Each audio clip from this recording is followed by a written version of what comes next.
After dark, if someone calls you from behind, don't look back. New Testament Proverbs. After a 2-day transoceanic voyage, Sean Dickinson stepped off the Golden Age cruise ship and set foot on the land of the Newlander Commonwealth for the first time in his life. The sky will be late, and the rain will continue. In the distance, under the gloomy sky, the roof of the Divine Kingdom building plunged straight into the clouds, like the pillars of heaven and earth. The raindrops hit the umbrella above and made a crisp sound. Sean walked forward, shoes carefully away from the puddle. The slightly fishy sea breeze mixed with the muddy taste. The street outside the pier was a little quiet. When Sean looked around with an umbrella, a black taxi stopped in front of him.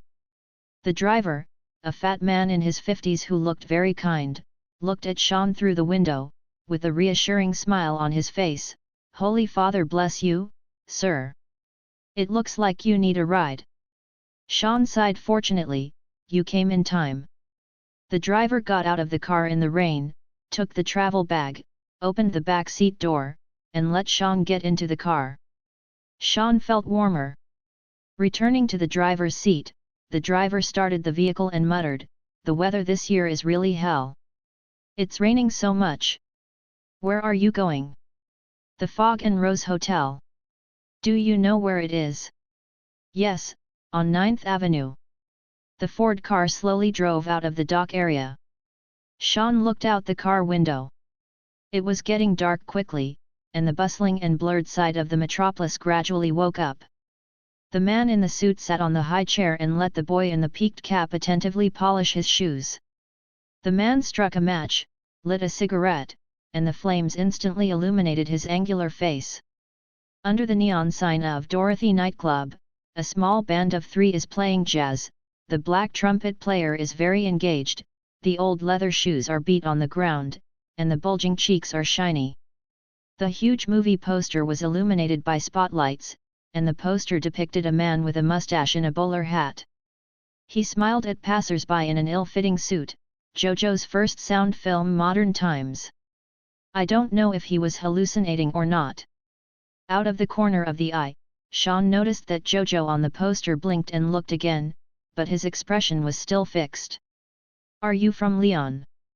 The driver George glanced at Sean in the rearview mirror. Pulled back by George's voice, Sean nodded knowing that the other party could hear his accent. "New York City is a good place." George smiled. "Young people like you should go out and walk more." "I'm not here to play." "What are you here for?" "Are you here to talk business?" Taxi drivers love to chat, and George is no exception. Sean sighed, "I'm here to find someone." "A debtor?" George raised his eyebrows with a smile on the corner of his mouth. "Or a lover?" After a little hesitation, Sean decided to tell the truth. "I'm here to find my sister. She came to New York City a month ago, and it's been over 10 days that she hasn't heard from her." The smile on George's face faded. "Sorry, I think you should report a case to the precept's office, and go to the newspaper to post a missing person notice or something." "What's your sister's name?" "Maybe I can help you find out." Sean said solemnly, "Aria Dickinson." "Aria." After George muttered softly, the carriage fell silent. "It's foggy." Turning his eyes out of the car window again, Sean was a little surprised. The streets and neon lights that were originally clear have now been wrapped in thick fog and become ambiguous. The noise in the street also became dull. George sighed, "This ghost weather." The fog was so thick that only the tail lights of the car in front could be seen.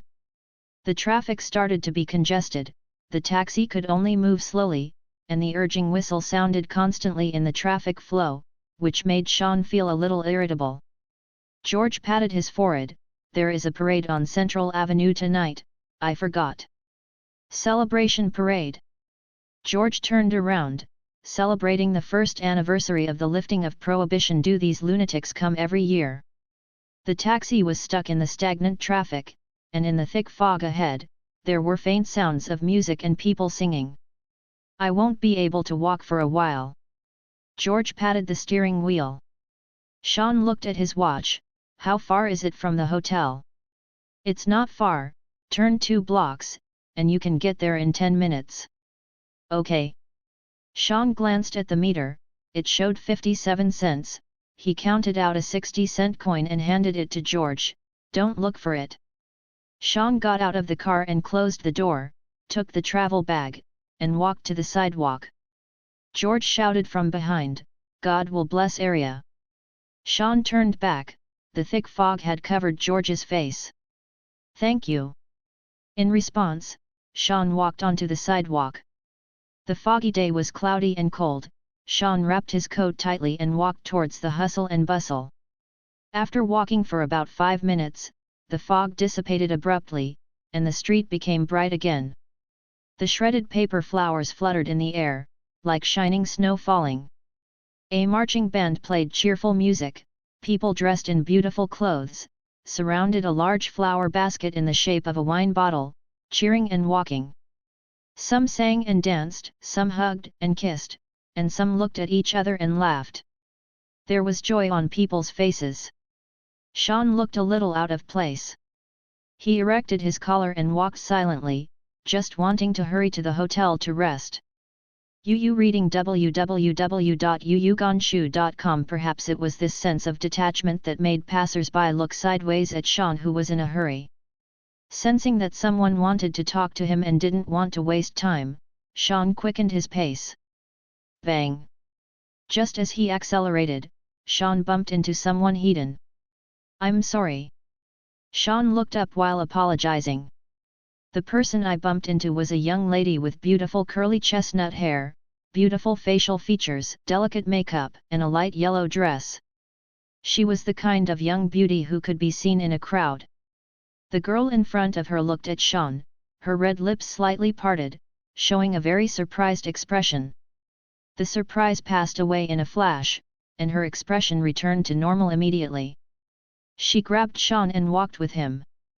Being close to a beautiful girl will naturally make a man happy, but Sean asked cautiously, "What is this for?" The girl's expression seemed to be just hanging out with her boyfriend. Be natural, don't look at or talk to the people next to you, just follow me. Sean tries to understand what's going on. Are you in trouble? No, you are in trouble. Is someone following me? Sean was a little nervous and instinctively wanted to look around. The girl quickly tugged at his arm. Be natural. Sean was a little annoyed. What's going on? The girl still kept smiling, as if she was just chatting with Sean. Next, please do as I say. Because. After listening to the second half of the sentence, Sean, who was originally a little sullen, looked at the girl's blue eyes that flashed earnestly in an instant, and was so shocked that he was speechless, because on this street, only the two of us are alive. The color bars were still dancing in the air, the drums and trumpets of the band were so distinct, and the laughter were close to my ears. The little girl passing by held her parents' hands, her eyes sparkling. The only two of us are alive on this street. Sean frowned, staring at the woman beside him with grotesque words and deeds. What do you mean by that? The woman still had that unpredictable smile. Literally, except for us, everyone else is dead. Sean was mentally prepared before he set foot on Newlander, a country full of strange legends, but what the woman in front of him said was completely beyond his imagination. After being sluggish for a few seconds, Sean was still unacceptable. You stop joking. The woman was neither anxious nor angry. See for yourself. She looked lovingly and took off the colored strips on the brim of Sean's hat, took the opportunity to sweep his palms over his eyes, and read a spiritual word between her lips and teeth, Neru. Sean's vision suddenly changed color, becoming depressed and grey, as if he was in a place of despair. After seeing the scene in front of him, Sean's jaw slackened in shock. On the grey street, the people who were dressed in bright clothes and had happy expressions all turned into gloomy bodies and chaotic faces. Resentful spirits. The festive music was also replaced by grotesque and terrifying screams. This is not a celebration team, but a group of grievances. Sean remembered what the woman said before. He quickly covered his mouth, lowered the brim of his hat, and covered his eyes. The resentful spirit passing by noticed the frightened look in his eyes just now and turned his eyes to the side. Sean just felt the distorted face of the resentful spirit from the corner of his eye, and he was already in a cold sweat. The woman held Sean and continued walking quickly. The truth is not necessarily beautiful. In order to allow Sean to manage his expression, the woman wiped Sean's eyes again, so that he could see the bright and lively streets again. Sean was no longer able to stay in the crowd calmly, couldn't look directly at any passers-by around him, he could only stare at the eyes of the woman beside him. What's going on? The woman remained calm. My name is Catherine. Your name? Sean. Sean, how did you get in here? Where do you enter? This street? I took a taxi to this neighborhood, and I got off and walked because of the traffic jam. Did anything strange happen in between? Sean remembered the dense fog that filled his eyes. Suddenly, it's foggy, a lot of fog. That's the appearance of being shuttled to the spiritual realm. Catherine's eyes became serious. I can see at a glance that you are a stunned young man without any mysterious knowledge. Someone wants to kill you, and deliberately led you to this place. In a high-risk world. A high-risk spiritual room. The two had already passed the large party of the celebration, and the crowd around them gradually thinned out. Sean looked up and could see the thick fog at the other end of the block. The conversation kept Sean focused and not showing fear, so Catherine continued, the people of this celebration team died in an accident a year ago, and their grudges lingered on the earth, forming a place in this neighborhood. In the spirit room full of resentment, the scene of the day was repeatedly interpreted. Ordinary people have no way to enter here. You must have been brought in by someone. Sean's eyes flashed the driver George's face, which was covered by the thick fog. It's the taxi driver. Catherine was non-committal, letting Sean think for himself. The thick fog was about 100 meters ahead, and it seemed that she could leave the place through the thick fog, but her face was not easy. Sean was confused. Why did he do this? You can only find the answer yourself. Catherine's face was as expressionless as a doll, and her voice became colder and colder. The will of the spirit will find that we are about to escape, and it will try to trap us in here, digest our intellect and soul. Something weird will happen next. Don't look back, don't run, follow me into the fog ahead, and we can leave here. Sean hummed. Catherine changed from the relaxed state just now, and became very strict, even a little anxious. Don't look back, don't run. Sean was a little surprised by Catherine's state, and nodded clearly. The hustle and bustle behind him was suddenly mixed with a discordant voice. Someone seemed to chase after the crowd. It's over there. Sir, I saw the witch grab him with my own eyes. Hurry up and stop those two people. Hearing the movement behind her, Catherine, who held Sean, couldn't help but quicken her steps. The footsteps of chasing were getting closer, and someone shouted from behind, for the sake of the Holy Father, leave that woman.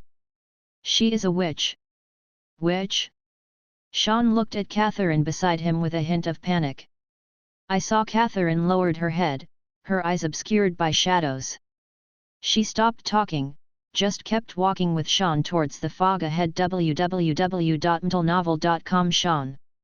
Leave her now.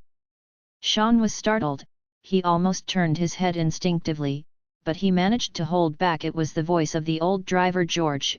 I just saw you, so I called the education officer to come after you. She's a witch. No matter what she says, don't believe it, don't be deceived by her spells. We can't force you to separate you, we can only rely on your own will. Sean turned his head in horror and looked at Catherine, who became strange beside him. In my mind, countless scenes are constantly changing.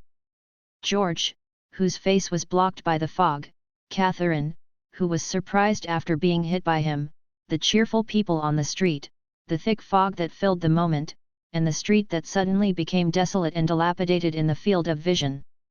What exactly is real? Who is the liar? What should I do? Countless questions gushed out like bubbles of soda, causing Sean's mind to burst into pain. "No, look back." Catherine's voice turned into a sinister smoky voice, "No, trust them." At this time, the skin on Catherine's face was torn inch by inch, revealing the true appearance of rough tree bark under the skin. Sean knew that he had been deceived and was going to be kidnapped by the witch, so he had to turn around and shout, "George, save!" Before "save me" was finished, Sean's throat froze in fear. Behind him, there are no priests, George, or enthusiastic people. It is a collection of resentment that is gathered by countless resentful spirits and almost fills the entire street. Countless chaotic faces make up its surface, and the mouths of several faces are still simulating the voices of George and others. "Sean, come back. Don't trust her." Beside her, Catherine, who was completely naked, roared, "You idiot!" After seeing the scene behind him, Sean's blood went cold. "I was deceived by the resentful spirit." He turned his head and looked directly at the true face of the resentful spirits. According to the rules of the spirit, Sean's soul will be taken away by the resentful spirits and become part of the collective of resentful spirits forever. Catherine had no way to save her, so she could only let go of the hand that was holding him, and rushed into the fog alone. Behind Sean, a collection of resentful spirits surged like a tide, transforming into a giant mouth that swallowed and wrapped Sean's figure. Sean felt as if he was in the middle of the storm, and countless sharp howls sounded in his ears, and he even saw some visions. The celebration team walked forward joyfully, and the huge bottle-shaped flower baskets burst, releasing corrosive gas. The cheerful team suddenly screamed in panic. Some people were festering because of the corrosive gas, screaming and scratching in the crowd. The sound of the band was too loud, and the people outside felt very slow to wake up. While some people were screaming and pushing, others stretched their heads and looked in. The people killed by the poison gas fell directly to the ground. The people who had not been poisoned began to flee desperately. The crowd screamed and trampled in panic, and the number of deaths was increasing. In the tide of resentment, Sean felt that the world was spinning, as if the soul was about to leave the body. Under the strong impact, a palm-sized symbol appeared in his body. The symbol was like a strangely shaped candlestick, or some kind of ancient honor weapon. It glowed faintly and firmly fixed the soul in Sean's body, even if the impact of the resentful spirit failed to take away his soul. Sean didn't know what happened. He rushed into the thick fog regardless. As if plunged into the water, the whistling sound of the resentful spirit behind him became chaotic. The thick fog was as thick as water. Not only could Sean not be able to see what was close at hand, but he even found it difficult to breathe. He could only walk forward by feeling. D. Suddenly, the dazzling lights flashed before his eyes, and the driver hurriedly turned the steering wheel to bypass Sean, who suddenly appeared in the middle of the road, leaving a string of curses behind. The rain was continuous, and the colors of the real world were much more depressed and heavier than the fantasy scene just now. On the gloomy street, people looked at Sean, who suddenly appeared in the middle of the road. Not far away, Catherine found that Sean had actually walked out of the spiritual realm, and her face had returned to the original state with surprise. "Why haven't you been taken away by the resentful spirit?" "I don't know." Before Sean finished speaking, Catherine pulled him to the sidewalk and said, "The rules of the spirit are extremely powerful." You turned your head and looked directly at the body of the resentful spirit. "Unless you are aching, the explorers above the level should become a member of the resentful spirit at this time." Sean was stunned at the moment, and Catherine carefully discerned Sean's micro-expressions. She was an explorer with the function of actor in the artist pedigree, and could easily see through other people's acting skills. Knowing nothing, Xiu Mu couldn't help but be a little lost. This is not reasonable. They were back on the sidewalk at the moment, remembering what happened in the spiritual world. Catherine pointed at Sean angrily, "Did I tell you not to look back?" Under the street light, Catherine's blue eyes widened, and her red lips were pursed into a serious line at this moment. Sean, who had always been a little confused, breathed a sigh of relief at this moment. He was a little helpless to Catherine's anger, but your face and voice just became very strange. That's the illusion that the will of the spirit gave me, the illusion. In order to save an ordinary person who had strayed into the spirit, not only did her mission not complete, but she almost lost her life. As a professional explorer, Catherine was so annoyed. Looking at Sean's slightly innocent expression, she realized that it is impossible for an ordinary person to face the strange power and not be confused, and her anger subsided a little. She let go of her hand and tried to calm her mood and tone. Be careful in New York City, there are always weird things happening here. She patted her clothes and tidied up her appearance a little. I have other things to do, so I'll go first. Don't tell anyone that you haven't been robbed of your soul. Then, I'm an employee of Gring Quest, and I suggest you come and see me sometime later. What happens to you is very rare, and it's best not to ignore it. After the mysterious symbol in Sean's body was activated, it existed forever. He nodded while looking inward. Catherine left a good-for-herself look, turned around and left, blending into the cold night rain and the crowd. Sean stood dumbfounded on the street in the light rain, feeling that the experience just now seemed like a nightmare. This is the Newlander of weirdness? What happened on the first night? If I knew it was so dangerous here, I wouldn't agree to let Arya come alone. Sean took out a mechanical pocket watch specially selected for this trip, and opened it with a click. One side was the face, and the hands pointed to 8:15, the long brown braids were coiled behind her head, restraining her original youthful and playful atmosphere, showing her dignified and quiet side. Aaliyah. Sean muttered in his heart as he looked at Aaliyah's smiling eyes in the photo. This pocket watch with Aaliyah's photo was given to him by his sister. Wherever you go, you can't forget your family, wherever you go, you can't forget your conscience. Sean remembered that on the white birthday card that came with the watch, there were 2 sentences written in Arya Zhuangziu. Thinking of all the things his family had together, Sean couldn't help but smile in the light rain. But that smile soon faded away. A month ago, Aaliyah, who was famous for her poetry writing, received an invitation letter from the Newlander Poetry Association, asking her to visit and communicate with the association. Aaliyah, who has never been abroad, yearns for New Zealand, where outstanding poets are born in large numbers, but her family had their own affairs at the time. In order to ensure the safety of her journey, Sean asked a friend of his own to go with her, but that friend suddenly came before departure. With a high fever, Aaliyah, who has already bought the ticket, can only embark on this exotic journey alone. After all, Newlander is a country ruled by law, and it is not a dangerous journey for an adult woman to go.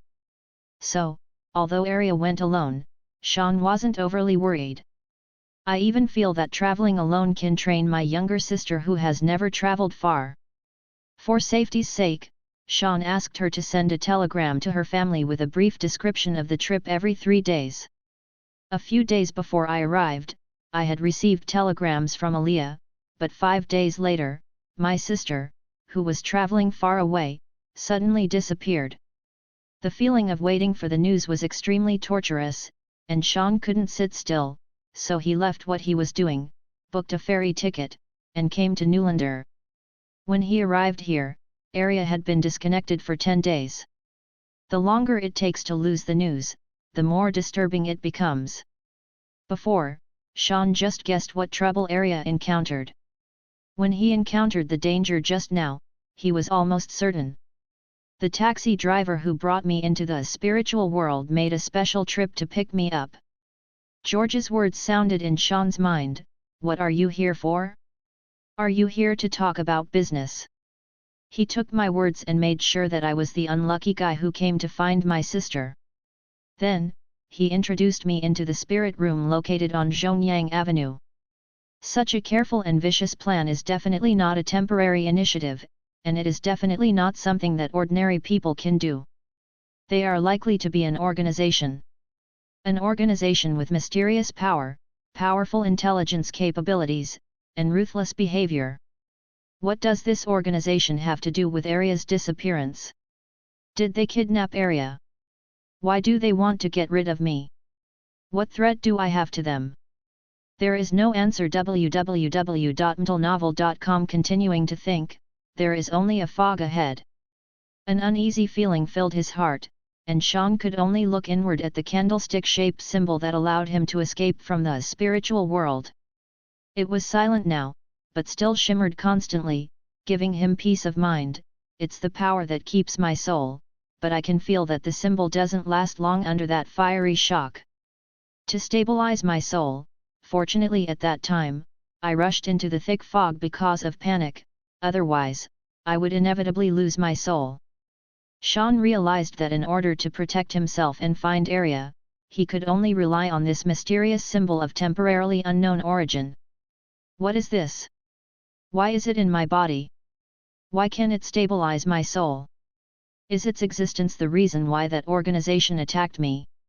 Sean scrutinized its details repeatedly, and the faint light reflected own soul. But the answer is still in the fog. Knowledge, I need more knowledge. Sean has never been so eager for mysterious knowledge. A huge threat, but also a huge motivation. Catherine's last look flashed in front of Sean's eyes, explorer, Guling Quest Company. He knew that if he wanted to enter that mysterious world and gain further knowledge, he would definitely go to Guling Quest Company in the future. Before he knew it, he had reached the door of the Mist and Rose Hotel. Convinced that no one was following him at this time, he walked into the hotel lobby. Just as Sean was about to open the glass door of the Mist and Roses Hotel, a thin figure pushed open the door from inside. His dark skin smiled and said, "Welcome, sir. Do you have a reservation?"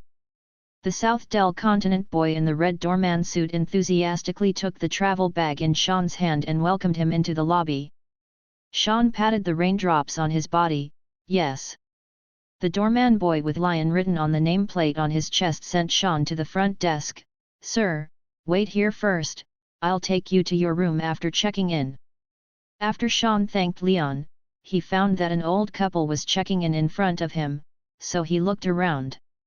The lobby of the hotel is not large, but the decoration is extraordinarily elegant. The dark red carpet, the burning fireplace, the temperate warm lighting, and the well-toned landscape paintings on the walls create a sense of tranquility and comfort. Sean suddenly noticed that the old couple in front raised their voices.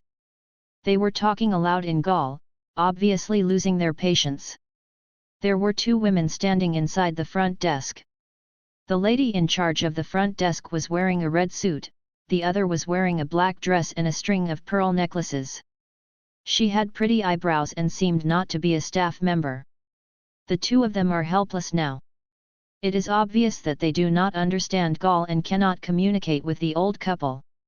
Sean just wanted to check in as soon as possible, so he took the initiative to walk forward and politely asked the old couple in Gaul. Seeing that someone could understand their words, their attitude softened and they expressed their strength. The two ladies at the front desk looked at each other and breathed a sigh of relief. They looked at Sean, who communicated with the old couple in Gaul, with bright eyes, with admiration and gratitude in their eyes.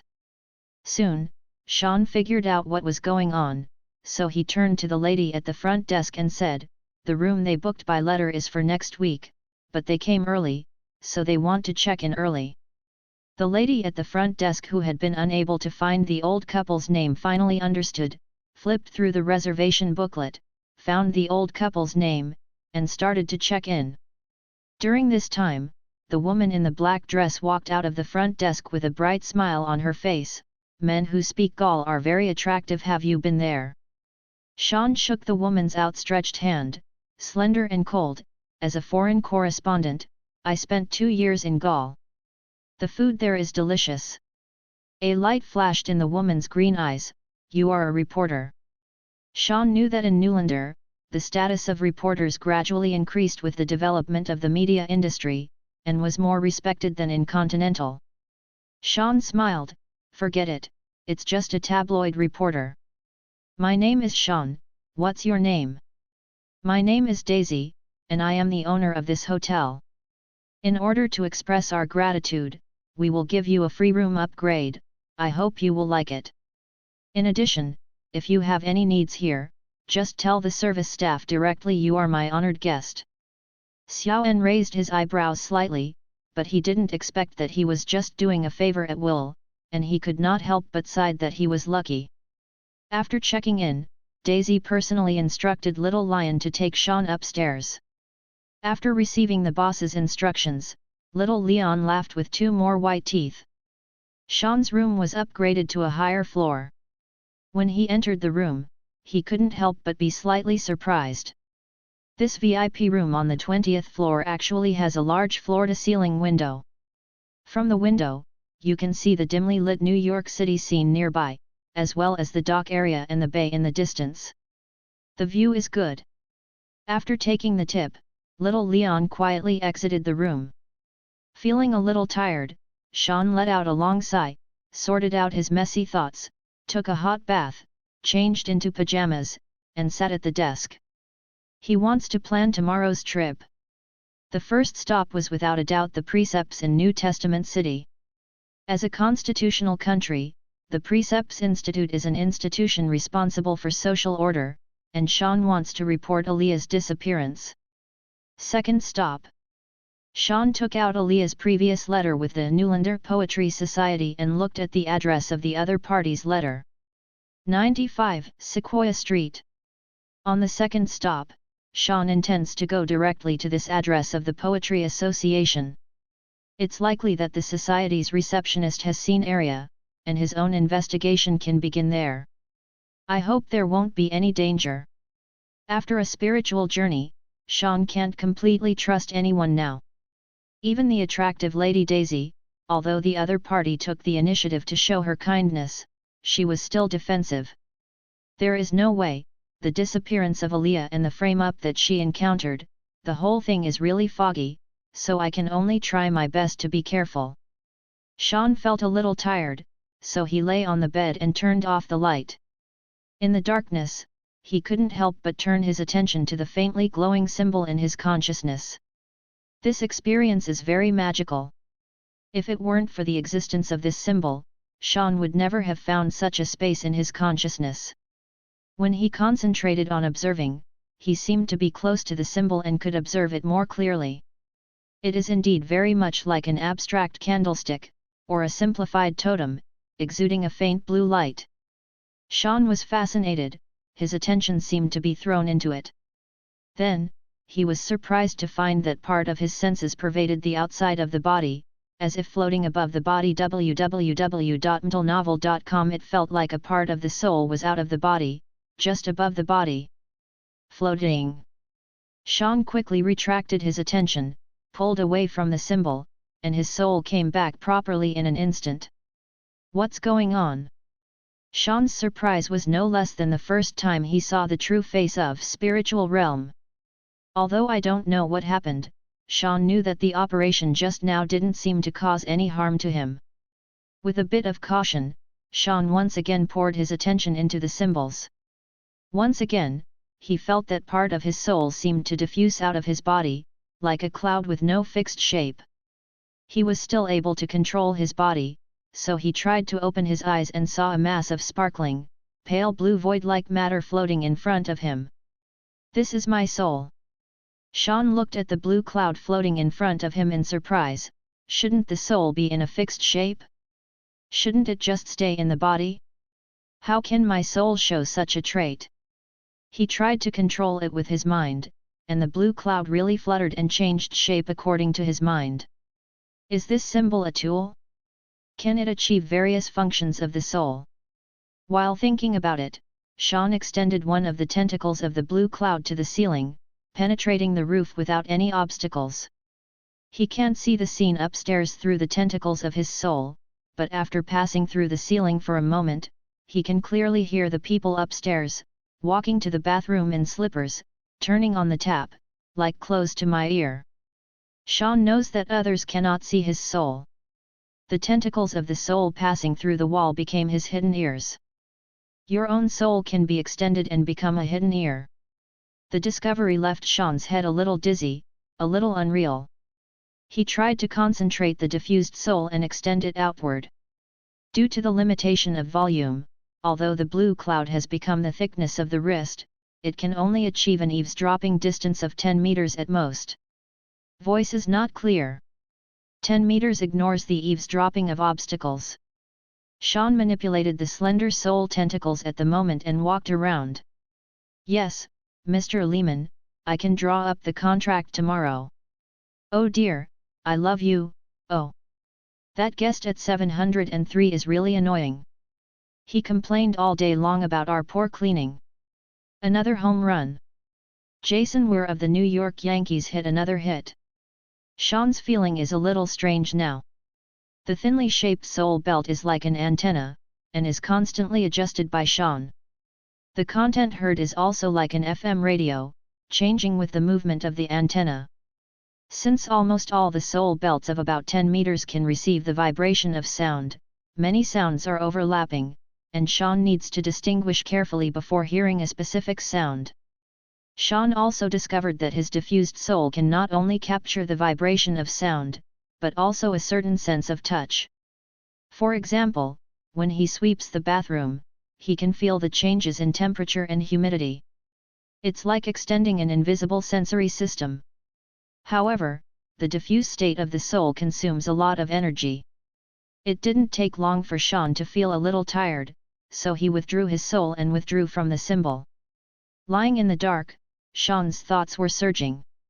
What does this symbol represent? Why can it not only stabilize the soul, but also realize this diffuse state? Has it always existed in my body? Was it awakened because of the impact of the resentful spirit?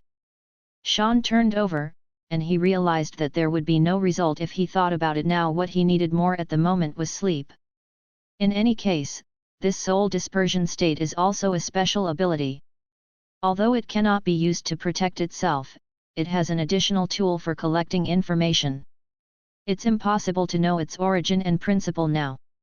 It's better to take a good rest. There are still many things to do tomorrow. Thinking like this, maybe it was because he just used the diffuse state to consume a lot of experience, and Sean soon fell asleep. Sean asked for a wake-up call and breakfast service before checking in. Early in the morning, he was woken up by the doorbell. Opening the door, a waitress pushed the morning cart and put the warm toast and fried eggs on Sean's table. With freshly brewed coffee, he casually flipped through the newspapers that were delivered together. Sean finished his breakfast quickly, put on his coat, and took a briefcase with documents and went out. The New York City Discipline Institute is 3 blocks away from the Fog and Rose Hotel. Sean followed the flow of people to work and took the newly built tram to the vicinity of the Discipline Institute. The New Testament City Precepts office is a rather Gothic-style building, with a dripping gargoyle sitting on the top of the column on the wall. Going up the stairs, Sean could see a diamond-shaped shield hanging directly above the gate of the Discipline Institute. The vertical diamonds represent the Father Keen/Salvatorium and the Court of God. The shield on the diamond is the symbol of the precepts. In Newlander, the constitutional country of God, the Holy Father Keen and the Salvation Church are the supreme beings. Religious belief is above everything else, and it has penetrated into every aspect of this country. Even the administrative agencies specializing in public security have a strong color of faith. Beneath the diamond-shaped shield is the motto of the precepts: serve the authority of God and the peace of man. Sean looked up at the huge shield, walked through the hurried people, and walked into the hall. Even in the early morning, the hall of the Discipline Center was full of people and noisy. According to the hanging sign, Sean found the missing case report. After waiting for a few people, it was finally Sean's turn. He described what happened to the dark-skinned Arab female police officer, and then handed Aaliyah's photo to her. The black female police officer listened very carefully, recorded Aaliyah's situation with a typewriter, and collected the photos. She said to Sean, "We will send your sister's information and photos to all the precincts. Once there is news, we will contact the phone number you left, okay?" Sean left the extension in his room and the phone number at the front desk of Mist and Roses. Just as Sean was about to thank him, he suddenly heard a familiar female voice. "Sean, is it you? Why did you come to the precepts? Did you encounter any trouble? Sean turned her head. Miss Daisy was wearing a black and white dress today and a stylish wide-brimmed hat on her head. Next to her was a middle-aged man with a mustache in a neat police uniform, and his epaulets had several diamonds. Sean remembered the old driver George who wanted to murder him, and he didn't intend to tell others about Aaliyah easily, but Sean realized that Miss Daisy could not be an accomplice of those people, because if she wanted to murder herself, last night alone in the guest room is the best chance to rest. Since she's not an accomplice of those people, and the man beside her seems to be a high-ranking person, then revealing it to her should help me find Aaliyah. These thoughts flashed in an instant, and Sean told Daisy about his sister's disappearance. The officers of the discipline office beside Daisy also listened carefully. After listening to Sean's narration, Daisy had already covered her mouth with her gloved hand. She was obviously a little surprised. I didn't know that such a thing happened. She turned to the officer beside her and said, Director Flake, Sean is a kind-hearted young man. He came to us for his sister across the ocean. Look, can you help him? Chief Flake nodded, leaned over and said something to the black female indoctrination officer, then picked up the file bag containing Aria's materials. We will give priority to this case. Flake took a photo patting Sean's arm. Sean, don't worry, we will do our best to find your sister. Unexpectedly, he could get the promise of the director. Sean was a little excited and thanked him repeatedly. The heart that had been a little anxious because of Aria's disappearance was also greatly relieved. Daisy looked at Aaliyah's photo. What a lovely girl, look, she has a thick, long, and beautiful braid. Aaliyah treasures her hair very much. Thinking of the way his sister combed her long hair and grimaced at him in the mirror, he smiled bitterly. Daisy handed back the photo. Sean, do you still have Aaliyah's photo? You can give me a few more, and I have some ideas. Detective friends, I will ask them to find them too. Sean quickly pulled out a few photos of Aaliyah, and handed them over to Daisy along with the one just now. Daisy reassured a few more words, and then left with Chief Flake. Sean, who walked out of the precepts, felt hope for the first time since it was confirmed that Aaliyah was missing. Aaliyah, you must be safe. Sean said silently. Uyuganshu www.uyuganshu.com felt that a large search net was slowly being rolled out. After grabbing a bite to eat, Sean took the tram to number 95 Sequoia Road, where the Newlander Poetry Society is located. Sequoia Road is in the west of New York City, far from the pier. Sean took a car to get there. After getting off the bus and walking for about 15 minutes, Sean arrived at number 95. When he arrived, he felt his heart sink. The building in front of it, with its charred exterior walls and broken doors and windows, apparently suffered a fire a long time ago, and has not been used for a long time. This is a fake address. Sean smashed his fist in his heart. This poetry association is indeed a fake. The feeling of being teased and deceived burned Sean's heart, and he was extremely angry, cursing the unknown deceiver and the organization hiding in the shadows. Although he knew it was a fake address at first glance, Sean still planned to walk into this long-abandoned building in disrepair after the fire to check it out. Not for anything else, just for fear of missing even a little clue. Just as he was about to step over the faded blocking tape, and sat on the corner next to him, a drunk homeless man shouted inarticulately, "Don't go in there, burn people to death." Sean stopped at the gate, thinking of the terrifying spiritual room on Central Avenue. He hesitated. There must be a spiritual room in this building that once caught fire, right?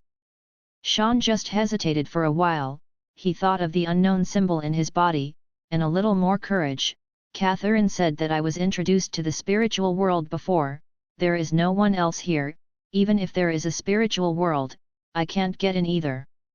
After thinking about it, he stepped over the blocking tape and walked into the building.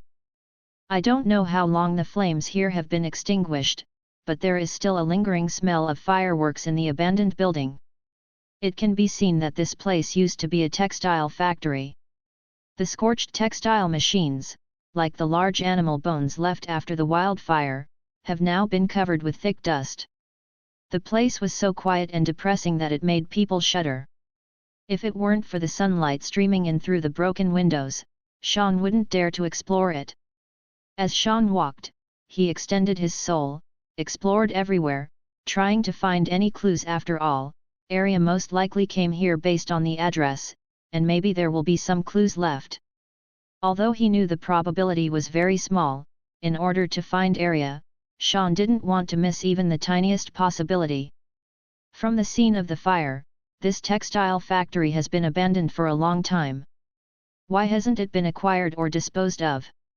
Sean searched with such a question, extending to the soul tentacles on the third floor, and felt a stinging pain that seemed to be burned. Is there a fire? In order to reduce consumption, Sean restrained his soul. Guessing that there may be a homeless man here to build a fire to keep out the cold, so he went up the stairs to the third floor. The third floor seemed to be where the workers lived back then. The burn marks here were particularly severe. Almost all the walls were burnt to a pitch black color, and there were rows of deformed lockers along the walls. Several beams of skylight shone down from the hollow skylights on the roof, illuminating the fluttering ashes in the air. Sean frowned in the shadows. Just now my soul tentacles clearly felt burning. Why didn't I find any flames when I came up? In order to verify that it wasn't his hallucination, Sean tried to diffuse his soul. First, the soul felt a wave of heat, and everything in front of him suddenly burned violently. Dozens of people who were charred to black and the flames on their bodies were standing and facing Sean. Due to the panic, Sean's soul suddenly came back. There were still dark walls, fluffy ash, the flames, and the burned people were gone. Sean's nerves suffered a strong shock, and he was suddenly sweating profusely and panting heavily. What was it just now? Beads of sweat fell from Sean's forehead. He seemed to have shuttled back to the scene of the fire just now, but it felt very strange. He recalled for a while, and soon found something strange. He could hear the sound of the flames burning, but those who were burned by the flames just looked at themselves silently, without any movement or sound. This feeling is so weird. Sean wants to turn around and escape from here. But his reason told him that if there was danger here, then when he stepped into the third floor or saw the fire field through the symbol, it had already happened, so he wouldn't let himself stay here for so long. Moreover, in addition to finding that those who were burned did not make any sound, Sean also discovered something keenly. He closed his eyes and recalled the scene just now. It was the only quiet thing in the turbulent flame.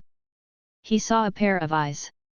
Those people are covered in flames, and every inch of their skin has turned into coke. Only those eyes can prove that they were once human beings. Those eyes stared at him. Sean knew, those were the eyes that wanted to say something. They seemed to want to tell me something. Sean was taken aback. He looked around and found no danger. Thinking of going to witness the fire again, his instinct was somewhat resistant. Sean can only take a few deep breaths, forcibly suppressing his panic, and throwing his soul into the symbol. The whirring of the flames sounded in his ears, the heat wave hit him, and Sean slowly opened his eyes. Those dozens of people who were burnt to pieces, covered in flames, stood quietly in the burning room. This time, Sean took a closer look and found that these people seemed to be women in terms of body shape and height. Moreover, it's not that they don't make a sound, it's that they don't make a sound. Their charred faces, where their mouths should be, only have a few folds left. They lost their mouths and couldn't make a sound. Letting the flames rage on their bodies, they looked at Sean quietly, as if they were complaining about what happened to them. Just when Sean couldn't bear the heat wave and wanted to withdraw from this weird perspective, dozens of women raised one of their hands at the same time, pointing to the same direction from different angles. Sean squinted and looked in the direction they were pointing, where there was a metal box. After exiting his soul vision, Sean retched violently. Humans have the ability to empathize. Seeing the same kind of people being burned, Sean's mind was severely impacted, and even induced a violent physiological reaction. He vomited almost all the bread and sausages he had eaten before, and the violent feeling of vomiting made him a little awake. Those aren't resentful spirits, resentment spirits won't be so quiet. Sean recalled the faceless things that wailed among the spirits on the Central Avenue. Those poor women didn't continue to be tortured, it seemed to be just a moment ago. A symbolic scene. But, what does that symbolize? The covered martyr? People who can't tell what happened to them? It's very possible. But there's too little information at the moment, and then I'll investigate in depth what happened here. www.mentalnovel.com now. Sean's eyes focused on the iron box. I have to see if there are any. What? Sean stood up with his still trembling body, passed through the beams of light cast by the skylights, walked to the innermost wall, and looked at the iron box. This is also an object burned beyond recognition by the fire. It may have been used to hold textiles or sundries before. Sean smelled an unpleasant smell. What the is going on here? As he spoke, he lifted the lid of the iron box. Inside the box was the corpse of a young woman with a purplish surface and bulging limbs. Sean just felt a little dizzy and wanted to recognize it, but he didn't dare to recognize it. He first saw the thick and long braids on her head, and the dress she liked to wear with a lace-trimmed collar and lilies embroidered on the skirt. Sean once laughed at her that this dress was a little dirty, but she liked it very much. Now, this white dress is covered in blood, because it has been stuffed in this box for too long, and the blood has turned black. Then he saw that there were countless scars on her body. It seemed that she had been scratched countless times by a sharp blade, and her whole body was ripped apart, including her face. Oh, that face! Sean didn't realize his eyes were blurry. The face was also cut several long and deep cuts with a knife, and the small nose was gone. Since she had been dead for a while, there was already corrupt gas in her body, and her whole body was swollen, as if she had gained weight. Sean fell to the ground. Aaliyah. He didn't expect that the worst situation, which he had never dared to think about, would be smashed down without any expectation. When Sean walked out of the abandoned building, a drunk man on the corner came over and stared into Sean's eyes. Did you see the flames too? Did you see them too? Sean didn't want to talk, just walked straight. He was going to call the police. The drunk man shouted behind him, they were burned to death by the fire. It was caused by those big men. The drunk man raised the bottle and took a sip, but I can only watch, there is no way. There is no way. The drunk man muttered and returned to his corner. After receiving the call, the education officers came quickly. Sean tried to keep himself calm as he narrated to them, but Arya's body kept flashing in his mind. Flawed skin, swollen body. Why did this happen? Who did it? Why Arya? These angry, sad, and extremely confused questions kept pouring out and forcibly taking over his attention. He expressed it very hard, and paused several times.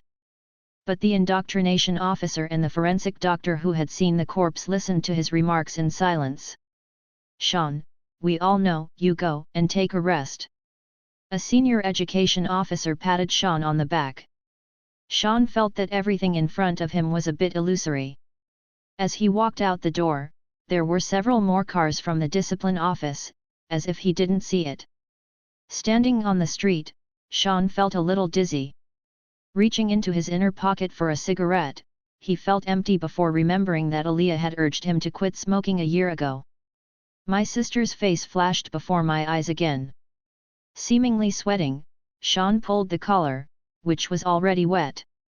The indoctrination officer named Link, who was in charge of the scene, found Sean and took him back to the 9th Avenue precepts. He admired Sean's calmness and restraint, and said in a low voice, the forensic doctor has completed a preliminary examination. According to the condition of the body, it can be known that Aaliyah's death was 10 days ago. 10 days ago?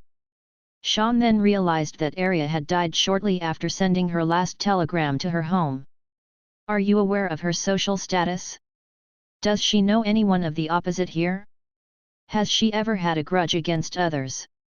In order to investigate, the education officer Link asked Sean a lot of questions, and Sean told the truth about what he knew. But Sean knew that this information would not be helpful in investigating the cause of Aaliyah's death. Because until now, he didn't know who would do such a thing to Arya. After the questioning, Link said, "This is obviously a vicious crime, and Aaliyah's body will be investigated at the autopsy for about a week to collect evidence, and then it can be cremated. You wait in New York City. I'll inform you after the investigation of the body is over." Sean left the Precepts Center. He didn't know where to go, so he let himself walk around on the street. His mind has never been so chaotic. The mystery of Aaliyah's death has not been resolved, and the pent-up sadness, pent-up anger, and deep self-blame have not been released. My kind-hearted sister, why should she suffer this? Who is it and why do you do this? If I could come with her, this wouldn't happen.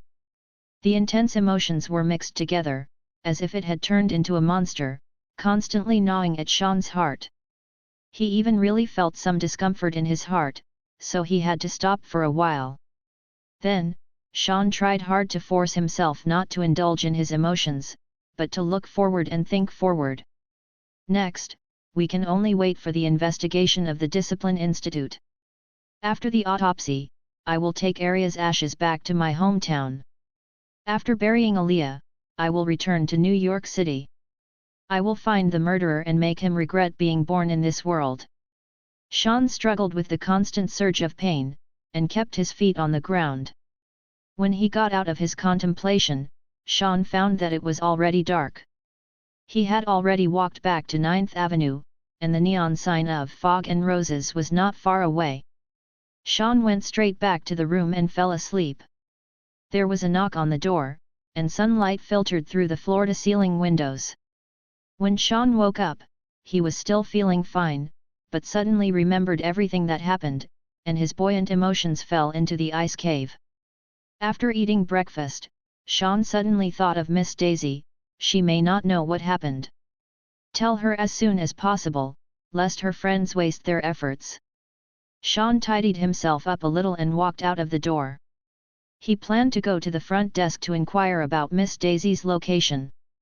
As soon as he arrived in the lobby, he saw Miss Daisy in an emerald dress, walking over with a smile on his face.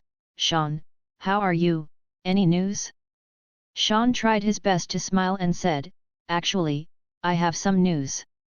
Miss Daisy seemed to be in a good mood. "I also have something to tell you, let's go to my office."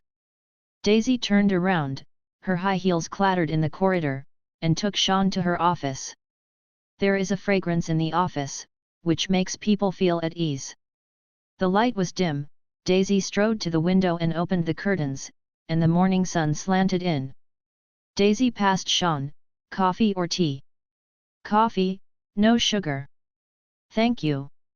Daisy flicked the coffee pot with her fingers and felt slightly hot. She was very satisfied with the time the assistant brewed the coffee.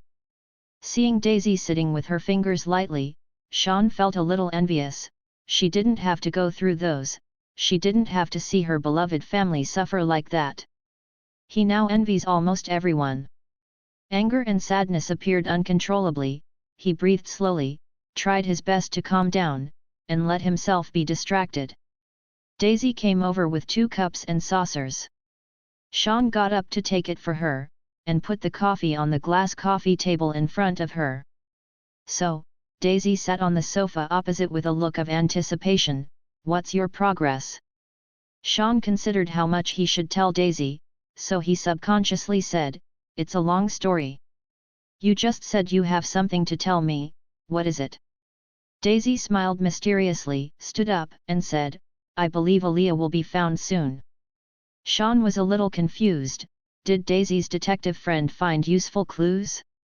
But, Aaliyah is dead, what use are those clues? Out of courtesy, Sean still wanted to see Daisy's harvest in person. Daisy walked behind her desk, opened the drawer, and took out a file bag. "I asked my friends to find Aaliyah, but they were lucky and found this soon." While talking, Daisy walked back, took out the contents of the file bag and handed it to Sean. That's a few photos. Sean looked at the first photo, which appeared to be an outdoor cocktail party, with people chatting over cocktails on a beautifully manicured lawn. Just as Sean was about to ask what was so special about this photo, his eyes were drawn to a face in the crowd. It was a round face that was often misjudged by age, with thick and long tresses tucked behind his head, and a somewhat indifferent look in the crowd of strangers. The girl in the photo looks very similar to Aaliyah, almost exactly the same. Sean looked at the next few pictures again. They were all taken in the same time period and in the same place. What they have in common is that the girl wearing a black skirt and leather shoes with a cold face was photographed, and beside her, there was a tall and thin middle-aged man with a flat top hat and a tuxedo. This girl, Sean pointed to the photo, looks a lot like Arya. Yes. Daisy turned to the same angle as Sean and looked at the photo seriously. Aaliyah is a little beauty. After my friend saw her photo, he thought he had seen it somewhere, and he found this place. A few pictures. Daisy was so close, Sean could smell the faint scent of perfume on her body. Sean can be sure that the one in the photo is Aaliyah. Because not only the faces are exactly the same, but that long braid is rare. This photo, although it is impossible to change the fact that Aaliyah is dead. But it may help to restore what happened to Arya before she was killed, and thus find the murderer. Sean nodded slightly, grateful from the bottom of his heart for Daisy's help. He felt it was time to tell Daisy the truth. Daisy. Daisy continued, with this photo, you should be able to find Aaliyah soon. This photo was taken at the Long Island Bill banquet 3 days ago. If you go to inquire about it, you will definitely know the whereabouts of Arya. Sean was stunned. 3 days ago? A photo taken 3 days ago? Instructor Link's voice sounded in Sean's mind. According to the condition of the corpse, it can be known that Arya died 10 days ago. Arya died 10 days ago, how could she have appeared at the banquet 3 days ago? Sean's movements stopped, staring blankly at Daisy's profile. Arya died 10 days ago, how could she appear at the banquet 3 days ago? The huge question almost burst Sean's head, causing him to fall into a brief daze. Daisy, who was staring at the photo, suddenly found that Sean was not talking, and turned to look. She saw Sean's stagnant expression, mixed with shock, doubt, fear, and deep puzzlement, as if she had seen a ghost. This expression made Daisy a little uneasy, and her eyes flickered. Sean, what's wrong with you? Sean came back to his senses. Sorry, things are a little weird. He fell down on the sofa, and while sorting out his thoughts, he told Daisy what he found yesterday. After hearing Sean say that Aaliyah's body was found in the iron box, Daisy covered her mouth and sat down slowly. After speaking, there was a terrible silence in the office. The two of them couldn't understand what happened, and they both looked at the photos scattered on the coffee table in silence. Daisy first broke the silence. The corpse in the iron box, you said the face was scratched and it was swollen badly. Could it be Arya's corpse? You're wrong. Sean frowned. Aaliyah's hair color and length are very rare, and the clothes that the corpse was wearing were Aaliyah's. If it wasn't Aaliyah, there was only one possibility: someone specially found a girl of the same age as Aaliyah and with the same hair, put on Aaliyah's clothes, and faked her body. But, the point is, why did they do this? Thinking entered the fog again. When Sean looked at the photos on the table, he felt a little shudder. The Arya in the photo, the cold expression and eyes, were too different from the usual Arya. Who is Aaliyah? In the end, what happened? The old questions have not been resolved, and new questions have emerged. However, for Sean, although it is still uncertain, there is still a possibility that Aaliyah is alive, which is great news. As if a ray of light came in, Sean's mood was at the bottom of the valley, and he became a little more active. You just said, who held this banquet? Long Island Bill. There's only one Bill on Long Island, and he's a famous person who likes to hold this kind of banquet, almost once a week. Maybe ask the people at the banquet, ask that Bill, and you'll know more. Daisy shrugged.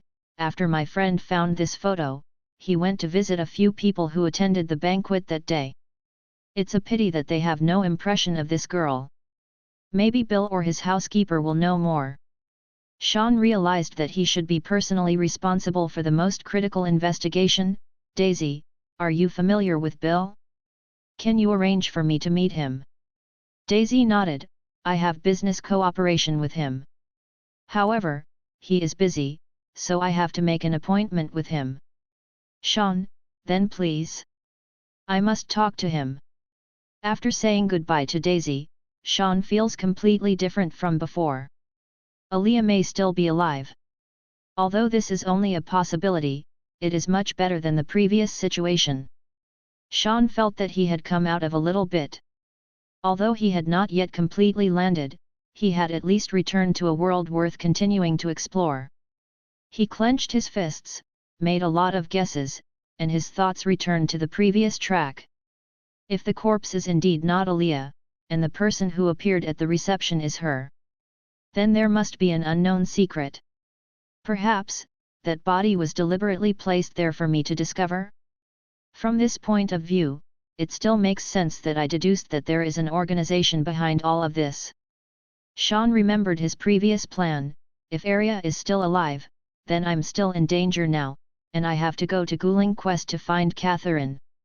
Sean quickly found the address of Guling Quest in the yellow pages of the room.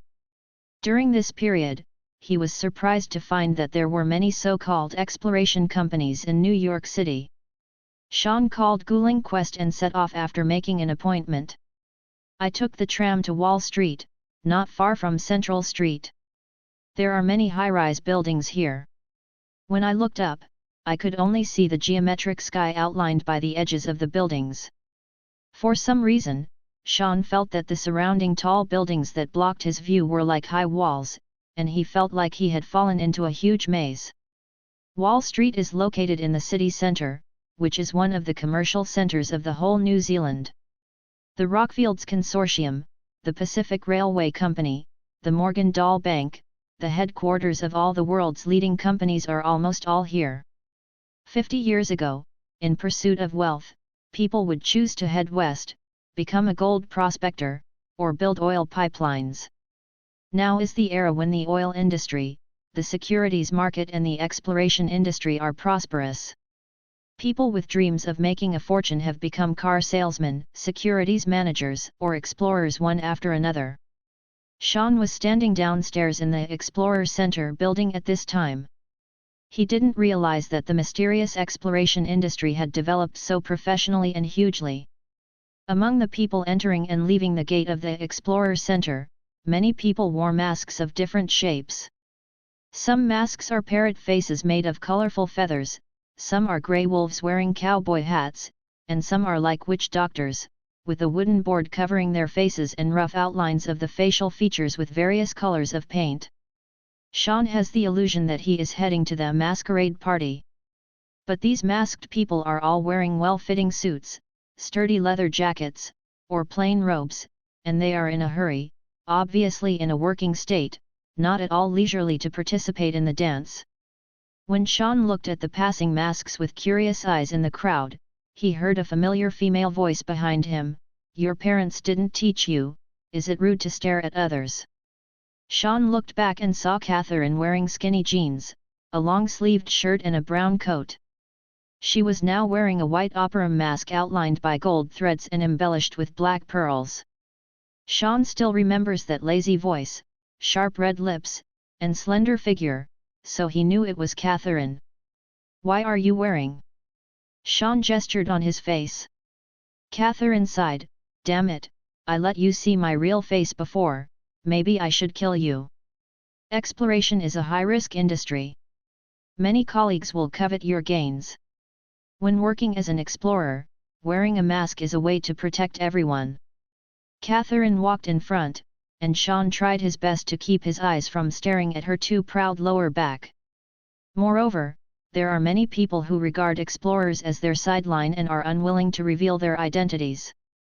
Catherine led Sean into the hall. In addition, explorers usually act in small groups, and masks can quickly let teammates know your function and rating. Function and rating. Sean shuttled as fast as he could in the crowd to avoid getting lost, and accidentally bumped into a burly man with a bronze mask, feeling like he had bumped into a wall. The man didn't seem to notice, just continued chatting with his companions. Catherine stopped and waited for a while, then clicked on her own mask. For example, my mask, Pale Aria, is also called Young Actress. It means that I am a junior explorer, only Jack level, guard class. The function is actor. Just as Sean was about to ask further questions, Catherine raised a hand. I won't tell you about functions and ratings, the concepts in the industry. If you talk too much for a while, you won't understand. You know that I am an explorer. At the same time, I am also a professional actor, and my identity as an actor is helpful for the exploration work, that's all. Sean seemed to understand, and followed Catherine into the elevator.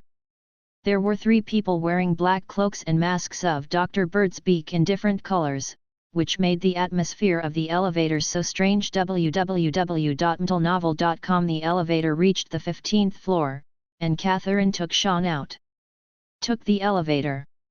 On the oncoming door, there is a prominent metal sign, Ghouling Quest Company since 1912. Catherine rushed to sit at the reception behind the door.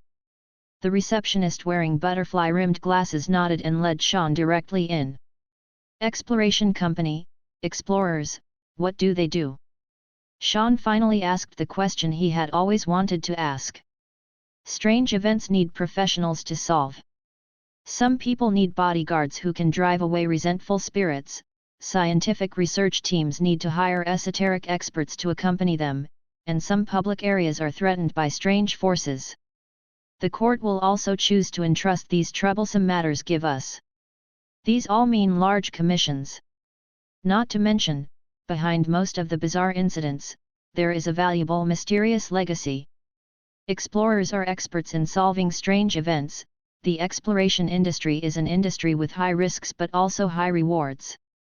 So, do you understand? Sean nodded. Professional consultants involved in the mysterious field. Let's put it this way. Catherine pushed open the door of an office. It's just us advisors who carry exorcism pistols and ritual weapons with us.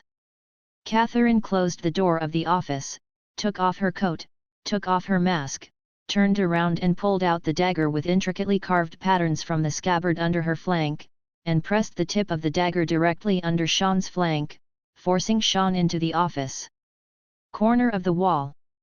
Through the shirt, I can also feel the cold touch of the dagger. What are you doing? Catherine's face was indifferent. Sean, it's not necessarily you who came back from the spiritual realm. The real you should have died in the spirit. The dagger was so tight that Sean didn't dare to move. Catherine said, Sean, maybe you don't know it yourself. But you may be a dead body now. It's just that you still have unfinished business, so your obsession got you out. Sean probably understood what Catherine meant, but he knew that what Catherine said was not true, because only he knew that there was a mysterious symbol guarding his soul. Catherine continued, I clearly saw that you turned back, so it is impossible for you to come out of that spiritual realm. I said, unless you are a king-level explorer or above. But even that strong, the person will also faint due to the huge impact on the soul, or at least become weak. And you are just an ordinary person. So I suspected at the time that you were just a body that came out with obsession. However, I was also very weak at the time, so I let you go. I planned to deal with you in the next few days, but I didn't expect you to come by yourself. At this time, Sean was not only nervous, but also a little embarrassed, because Catherine not only held him with a dagger, but his chest was squeezed hard enough. No, you misunderstood, I really came out. You are a professional, there must be a way to check on me. Rather than we tell each other stories, let's check directly.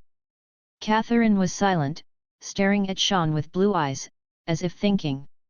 Then she took 2 steps back, but did not let go of the dagger in her hand. She also kept her eyes fixed on Sean. From her drawer, she took out an olive-shaped mineral like rough crystal. This is the resonant crystal that can perceive the soul. You hold it, and then imagine injecting the self into it if you still have a self. Sean ignored the sarcasm in Catherine's words, took the resonant crystal that she handed over, closed his eyes, and imagined pouring his soul into it. He didn't dare to be light-hearted. After all, Catherine's eyes and the dagger in her hand were twinkling. Cold light. Sean suddenly felt a slight numbness in his hand and opened his eyes. The resonant crystal began to vibrate slightly, and the color of aurora appeared in the chaotic crystal. In front of Catherine, her eyes brightened. The vibration is getting stronger and stronger, and the color of the aurora is getting brighter and brighter. Sean is even a little afraid that this resonance crystal will explode in his hand. Snapped. Cracks appeared on the resonant crystal, and the vibration and light disappeared. With heartache and shock mixed on her face, Catherine walked over in 2 steps and snatched the cracked resonance crystal. This is very expensive. Sean felt that he often made Catherine yell, and he felt a little embarrassed. However, Catherine's eyes quickly left the crystal. She stared at Sean. It can make the resonance crystal overload and shatter. Your soul strength is more than 5 times that of ordinary people. Are you really not an explorer? Sean shook his head blankly, wondering if that symbol caused it. Catherine saw that Sean wasn't lying, and murmured, "Are you a genius? Even without training, your soul is born stronger than others." After disarming, Catherine retracted the dagger into its scabbard and let Sean sit down. She was very interested in Sean now. After greeting the receptionist at the front desk to prepare 2 cups of coffee, Catherine sat on the sofa and crossed her hands. Let's talk about your story. On the one hand, Catherine is the one who wants to save herself from the spiritual world. On the other hand, to open the door to the mysterious world, Sean needs Catherine as a guide.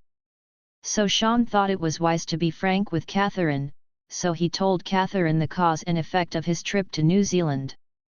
However, he did not mention the symbols in his body, nor did he say that his soul had different characteristics, but only said that he felt that the soul was extremely stable and it seemed that it was not easy to be taken away. After listening to Sean's story, Catherine said, "Your judgment should be correct from what happened. Your sister's disappearance must have involved mysterious events. And you're right, those people won't give up easily, they'll definitely want to get rid of you. You're still dangerous. My suggestion to you is to hire a scout as your bodyguard. But this cost, I'm afraid you can't afford it now." With the existence of symbols, Sean feels that he is personally involved in the mystery, and while improving his self-protection ability, he can also dig out the secrets about his own soul. "I think, instead of hiring others to protect me, it is better for me to become an explorer myself." Catherine was surprised by Sean's thoughts, and raised her eyebrows. "It sounds like a good idea. After all, you have a strong soul, and you are a good candidate for becoming an explorer. There is a huge reward for training a qualified explorer for the company," and Catherine couldn't help but feel a little tempted. "If you want to get the explorer's license, you need to pass the industry assessment. Now you still need a lot of learning and training. It will only take 2 months for you to pass the industry assessment." 2 months. Sean knew that becoming a professional in any industry was not an overnight success. However, looking for Aliyah and self-defense, I can't allow myself to improve leisurely. He needs to become stronger in a short period of time, the sooner the better. Sean expressed her urgency.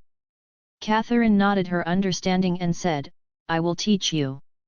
As for how hard you have to work, it's up to you." Having said that, Catherine pulled out a few books from her bookshelf. The Explorer's Handbook, which is written here, are the basic rules of practitioners in the industry. From the origin and development direction of the industry, to the specification of the use of masks, etc., they are all in the manual. You must memorize them all. Sean took the handbook, which is a book with more than 400 pages thick with gilding and black seal. If you want to write down all of it, from the weight of the book, you know it is a very scary thing. The Chronicle of Occultism. This book not only introduces the origin and various concepts of occultism, but also records some basic techniques. You must understand all the bold concepts.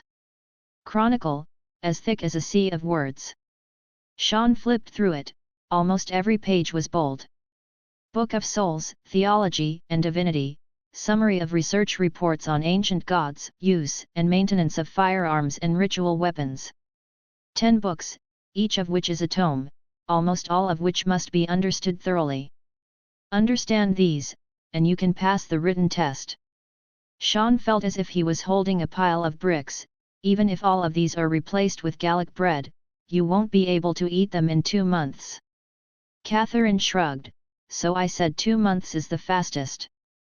The beautiful woman squinted and smirked. 2 months into the industry is the fastest record in the entire explorer industry. I wonder if you can break it. Sean put the book on Catherine's desk in anguish, feeling a little more pessimistic about his time in the industry. These are just written tests. UU reading www.uuganshu.com. Catherine took a sip of coffee. If you want to become a qualified explorer, you have to pass a difficult practical test to prove your mental strength.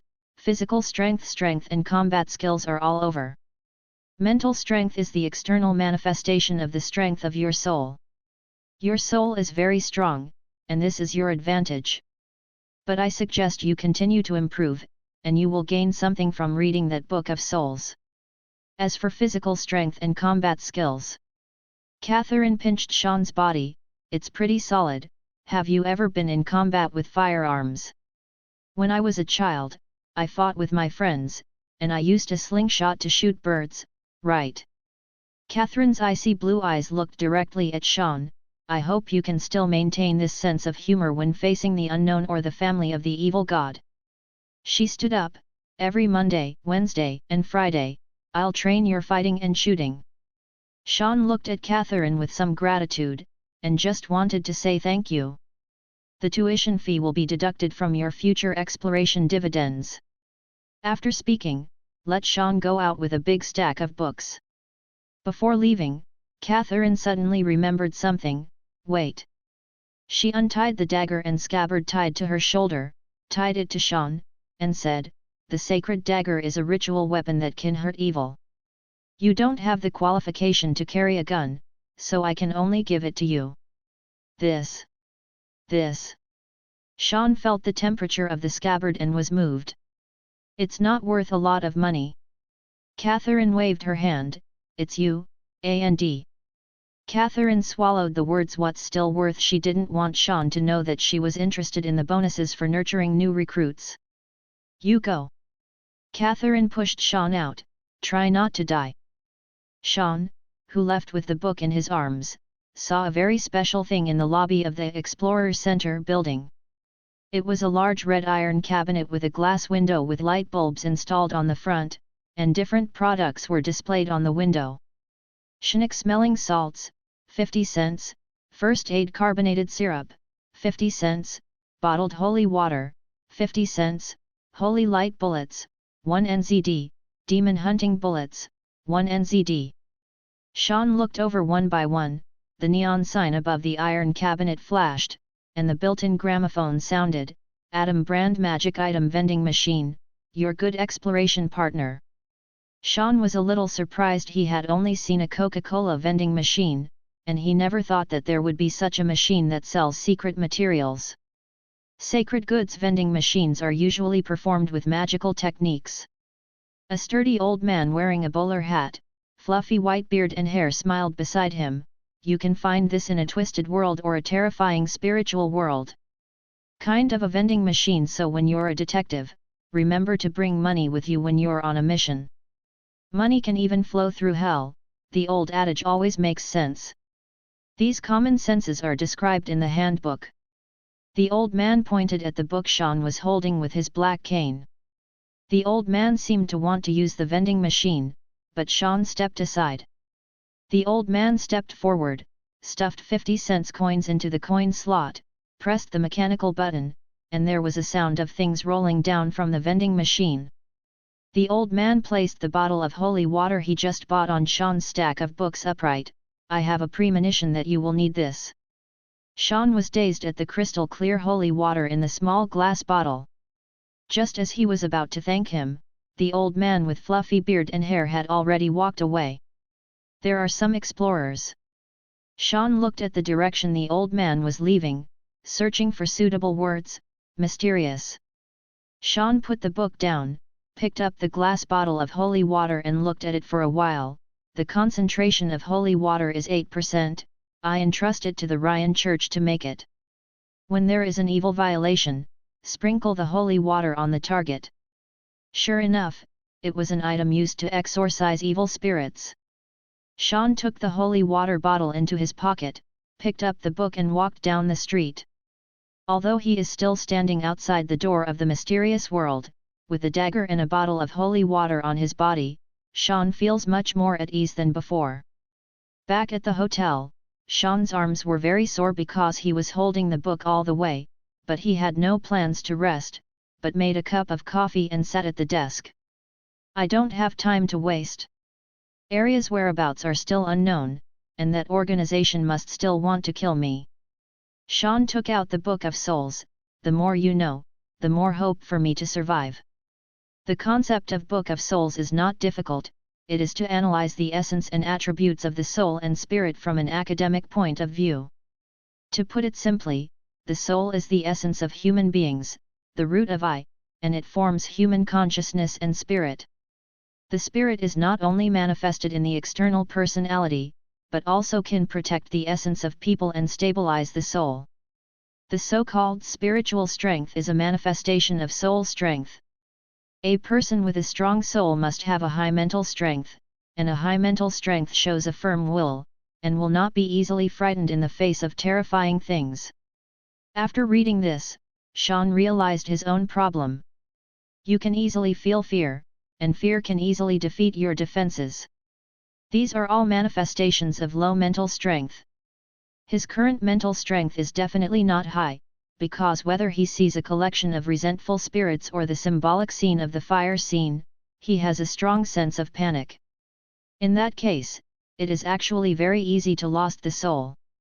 The reason why Sean has survived to this day is not because of his own mental strength, but because that symbol guards his soul that is actually crumbling.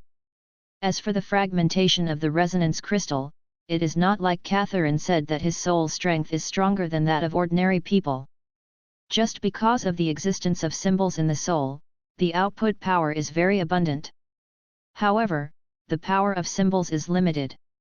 If he hesitated for a while, he would still lose his soul. Although there are symbols, the strength of the soul and spirit still depends on self-improvement. In the Book of Souls, meditation methods to enhance mental strength are recorded. According to the record, Sean sat and practiced for a while. It's not easy to get rid of distracting thoughts and enter a meditative state, but Sean has succeeded a few times. After entering the state of meditation, Sean found that the brightness of the symbol was obviously higher than usual, and there were bursts of warm currents pouring out of the symbol, nourishing the soul and spirit. In addition to the diffuse state, this symbol can also enhance the effect of meditation. After I get started with mysticism, I must figure out what it is. Sean was studying hard and didn't even leave the room to eat. www.mentalnovel.com. After watching it, he practiced the movements of drawing a knife, stabbing, and taking out a holy water bottle from his pocket. He did not improve his combat for the time being, the method of skills, so Sean hopes that he can do the basics well. It was getting dark. Sean felt that his eyes were a little swollen due to the long reading time. He closed the book, took a bath, and lay in bed ready to rest. It suddenly occurred to him that he still has a training program. So put your attention into the symbols and let your soul diffuse. Hey? It's a little strange. Sean opened his eyes and looked at the soul that only he could see, scattered above. It seems to have gotten bigger. Did the volume of the soul increase after just a few meditation trainings? Sean couldn't believe it, so he extended the soul and felt it carefully. When the soul reached the longest state, Sean found that the length was really extended by about half a meter. It seems that meditation can increase the size of the soul. My perception and eavesdropping abilities will increase with the mental strength. Sean lay on the bed, clenching his fists a little excitedly. Just like the first night, Sean controlled the slender soul antenna to explore around. He was not a voyeur, just to exercise his soul ability and ensure that there was no danger around him. After sweeping the surrounding rooms and grasping almost every neighbor's situation, he controlled the soul antenna to probe downward. According to the height of the building, the www.mtlnovel.com antenna should be located just near the restaurant. Sean heard a voice that was deliberately lowered, and his intuition told him that this way of speaking means that the speaker has a secret that cannot be publicized. So he adjusted the antenna to point in the direction of that voice. "This thing can't go wrong, you repeat what I said." The deliberately lowered voice became clear. The voice was thick, with a heavy Celtic accent. "Yes, sir." The reply's voice was a little low, like a woman's. "At noon the day after tomorrow, when Miss Daisy is not in the store, I will go to the precepts and find the crackdown on magical items crime." The department's education officer, reporting that the hotel has black market artifacts. Sean suddenly remembered whose voice it was, that Nandal Continental doorman, Little Leon. According to Sean's previous reading of the Explorer's Handbook, the divine power item is the kind of product he saw in the red vending machine during the day. However, those are relatively low-level consumables, and there are some high-value and powerful divine products. Due to the prosperity of the exploration industry and the frequent occurrence of strange events, divine power items are a huge market in New Zealand. Due to its certain danger, the sale of divine products can only be involved with the approval of the God Court, the central agency of the theocratic government of New Zealand. In the whole of New Zealand, only 8 companies have permission to sell magic products. In addition to these 8 companies, all the magical items manufactured and sold belong to the black market gods, and if they are found, they will face prison. Black market gods are similar in nature to illegal guns. Therefore, when Sean heard Little Leon say report and black market gods, he knew that things were not easy, so he concentrated his attention on eavesdropping.